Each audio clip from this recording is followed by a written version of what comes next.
ఏయ్ మా శివాజీ చేతికి సంకెళ్ళేస్తారా? ఏయ్ అసలు మీరు మనుషులరా? కడుపుకి అన్నం తింటున్నారా, గడ్డి తింటున్నారా? రేయ్ దమ్ముంటే బయటకు రండిరా, మీ సంగతి తేల్చేస్తాను. అగరే నీకు గుండెకాయ ఉందిరా, కనీసం తలకైనా ఉందిరా? ఇది అన్యాయం అని ఎందుకు చెప్పలేదురా? నువ్వెందుకు చెప్పలేదురా? కరెక్టే, నాకు తలకాయ లేదు, ఆ పోలీసు వాళ్ళకి గుండెకాయ లేదు. అల్లుడు నిన్ను రక్షించుకోలేకపోయాను అల్లుడు, నా లైఫ్ వేస్ట్ అవుతా. అమ్మా భూదేవి తల్లి, నువ్వైనా ఈ అన్యాయం నుంచి మా శివాజీని కాపాడమ్మా. తల్లి నా మాట విన్నావా? నీ బాట తెలుసుకున్నావా తల్లి?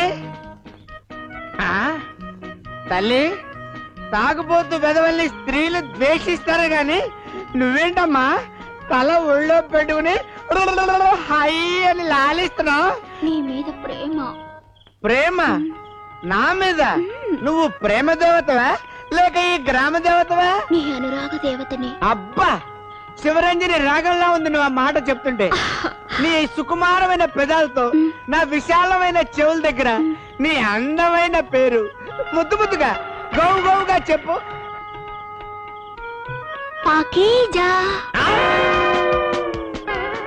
జంబర జంబ, నీ అమ్మ కడుపు మాడ నా మందంతా దిగిపోయింది కదే. అమ్మో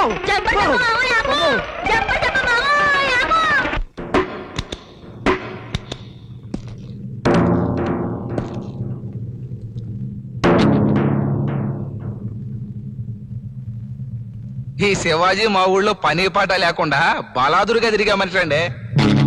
ఊళ్ళో అందరితో తగదా పెట్టుకుంటాడండి. ఆఖరికి మొన్న డిఓ గారిని కూడా కొట్టాడండి. ఇప్పటికి 20 పైగా ఉద్యోగాలు చేసి మానేశాడండి. ఊళ్ళో ఉన్న పారంపోకు స్థలాలన్నీ ఈ శివాజీ ఆక్రమించుకున్నాడండి. సర్వే ఆఫీసర్ వస్తే పట్టా తన పేరు రాయమన్నాడండి. ఒప్పుకోలేదని చంపేశాడు. అడ్డం వస్తే మా వాళ్ళిద్దరిని చంపాడండి. నేను తప్పించుకున్నాను. చెప్పేది అబద్ధం. నా బిడ్డ ఎవరిని చంపలేదు. మీరు చెప్పదలుచుకున్నది బోన్లోకి వచ్చి చెప్పండి.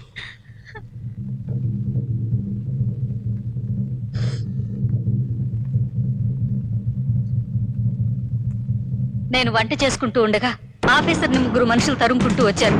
అడ్డుపడి నన్ను కొట్టారు. ఆ తర్వాత బయటికి పారిపోతూ ఎదురొచ్చిన మా అబ్బాయి మీద పడ్డారు.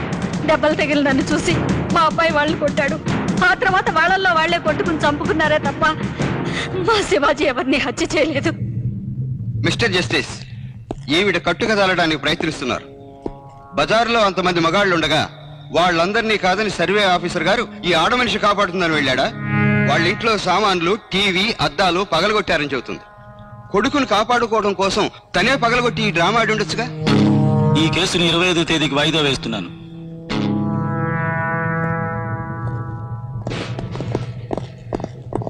ఊరి జనం అతను నిర్దోషం చెప్పకపోతే అతనికి ఉరిశిక్ష తప్పదు. పాపం ఊరంతా కలిసి అతని నిర్దోషిని సాక్ష్యం చెప్పకపోతే ఉరి తీస్తారు కదండి. నోరు మూసుకో. ఆ భాషాగాడికి వినిపించిందంటే నడి రోడ్డు మీద మనం నురిదిస్తాడు. భవతి భిక్షాందేహి. ఎవరో ముస్తాడు వచ్చినట్టున్నాడు. పిడిగడు బియ్యం వేసిరా.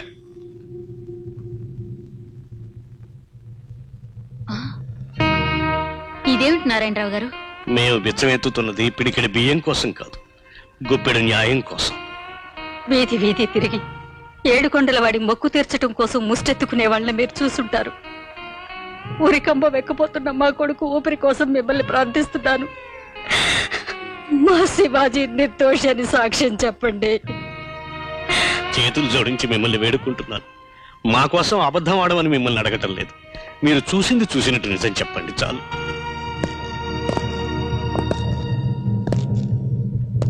రామచంద్రుడు, రామచంద్రుడు, రామచంద్రుడు.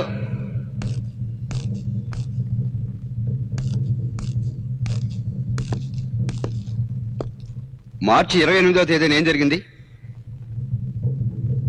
మీకు పుణ్యం ఉంటది. నా బిడ్డనేం చేయకండి. నా భర్త మీకు ఎదురు సాక్ష్యం చెప్పాడు. నీ మొగుడు కోర్టులో నోరు విప్పాడు, వీడు పర్మనెంట్ గా నోరు మూస్తాడు. ఆఫీసర్ గారితో శివాజీ గొడవ పట్టడం నా కళ్ళారా చూశానండి. గొడవ ఎందుకు వచ్చిందో నాకు తెలియదండి. కానీ ఆఫీసర్ని అడ్డు వచ్చిన లల్లు సత్యబాబుని ఈయనే కత్తితో పొడి చంపాడండి.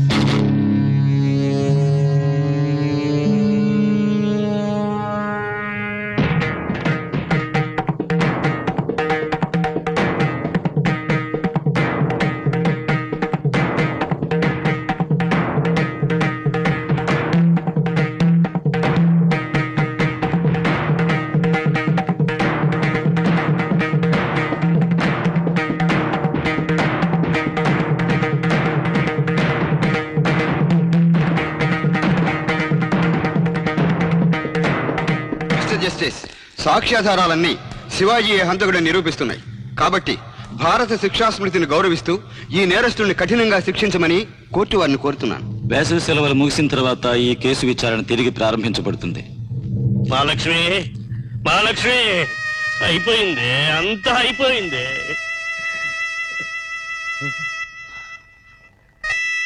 ఏమిటయ్యా, ఏమిటి చూస్తున్నారు? వెళ్ళండి, పడి లోపలికి వెళ్ళండి అయ్యా.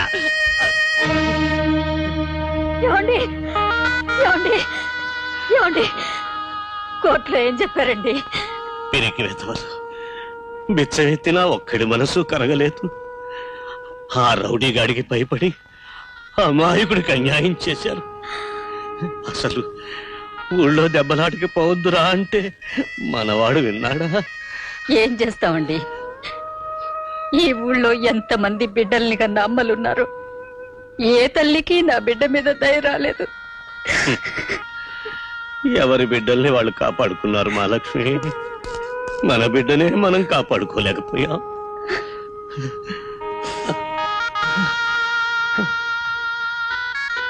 శ్రీహరి, హై స్కూల్లో 10వ తరగతి పాఠాలు చెప్పేవాడిని 1వ తరగతి టీచర్గా ఇక్కడికి మార్చిన.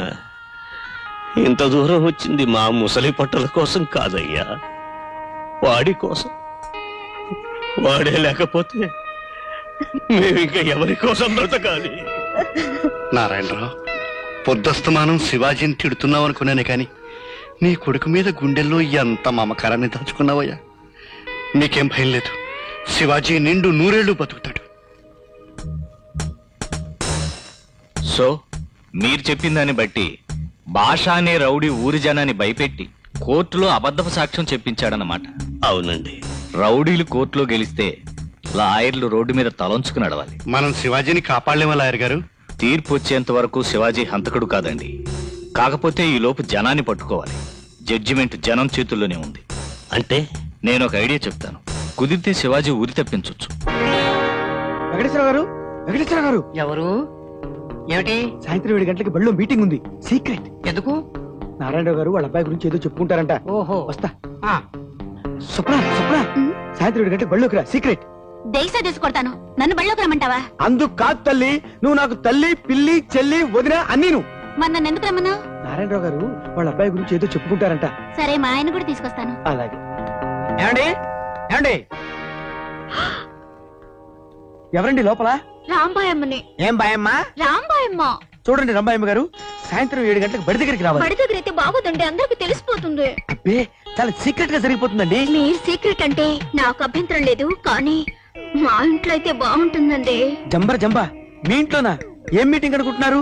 మన నారాయణరావు గారు అబ్బాయి శివాజీకి ఉరి శిక్ష పడింది కదా, అది తప్పాలంటే వచ్చే ఎలక్షన్ లో నిలబెట్టాలంట. నిలబెట్టండి, నా ఓటు కూడా వేస్తా. కానీ మన ఇద్దరు మీటింగు మా ఇంట్లో పడదాం. అది కాదు రంబాయమ్మ గారు.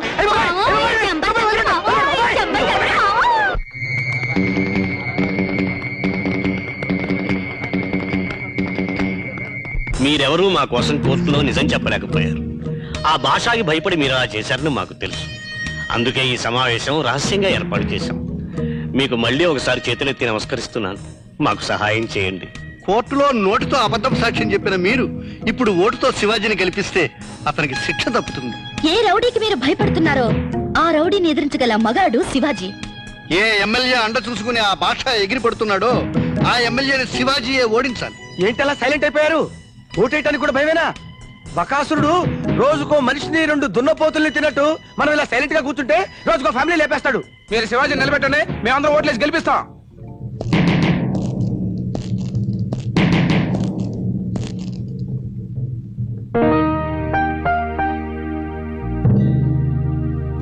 ఉదయించే సూర్యుడి కోసం ఆశపడచ్చు కానీ అస్తమించే సూర్యుడి కోసం ఆరాటపడకూడదు నాన్న. నువ్వు ఉదయించే సూర్యుడివిరా. రాబోయే ఎన్నికల్లో నువ్వు ఇండిపెండెంట్ గా నిలబడాలని మా అందరి కోరిక. నీ ఎన్నికల గుర్తు కూడా అదే. నేనా? ఓట. ఇంతవరకు ఈ చెయ్యి ఓటు మీద ముద్ర వేయలేదు, ఈ వేలి మీద ఇంకు పడలేదు. నేను ఎన్నికలు నిలబడాలా? అవును. గాంధీ గారు కటకటాల వెనక నుంచే స్వాతంత్ర్యం కోసం పోరాడారు. నువ్వు కటకటాల వెనక నుంచే ఈ ఎన్నికల్లో పోరాడాలి. హత్యలు చేసిన వాళ్లే రాజకీయాన్ని అడ్డం పెట్టుకుని శిక్షలు తప్పించుకుంటున్నారు. నిన్నటిదాకా రౌడీ అని పిలిచిన నోళ్లే ఎన్నికల్లో గెలిచాక ఎమ్మెల్యే గారు అని గౌరవంగా పిలుస్తాయి. నా కొడుకు ఎమ్మెల్యే అవ్వాలని నేను కోరుకోవటం లేదు, కలకాలం బతకాలని కోరుకుంటున్నాను. ప్రజలు ఓటే వాళ్ళ నోటి మాటగా కోర్టు తీసుకుంటుందని లాయర్ గారు చెప్పారు. ఇవిగో నామినేషన్ పేపర్లు తీసుకొచ్చాను, వీటి మీద సంతకాలు పెట్టు.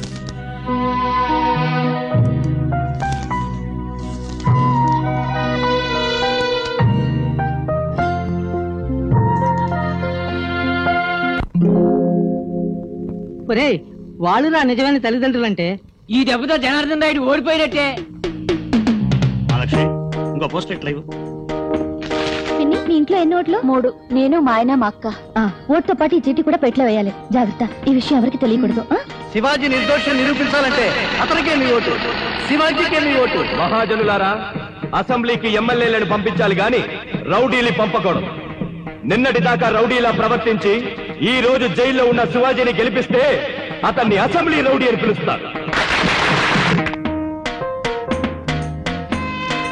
మన గుర్తు ఇదే. ఓటుతో పాటు ఈ చీటీ కూడా పెట్లో వేయాలి, మర్చిపోకండి. తల్లిదండ్రుల ఓట్లు శివాజీకి, అన్నదమ్ముల ఓట్లు శివాజీకి, అక్క చెల్లెళ్ళ ఓట్లు శివాజీకి. ఇన్నాళ్ళు మనకెదురుగా పోస్టర్ పడలేదు, కానీ ఇప్పుడు పడిపోయింది. ఈసారి గెలిస్తే నేను మంత్రినవుతాను. అప్పుడు సారా కాంట్రాక్టులు, రోడ్డు కాంట్రాక్టులు అన్నీ నీవే. ఇక నాకు వదిలేయండి, మీకు ఎదురొచ్చిన వాళ్ళ కాళ్ళు చేతులు విరగొట్టేస్తాను. ఏరా ముసలోడా, ఎన్నికల్లో నీ కొడుకు చేత నామినేషన్ వేయిస్తావా? ఈ చేత్తోనే కదా నామినేషన్ పేపర్లు ఇచ్చావు.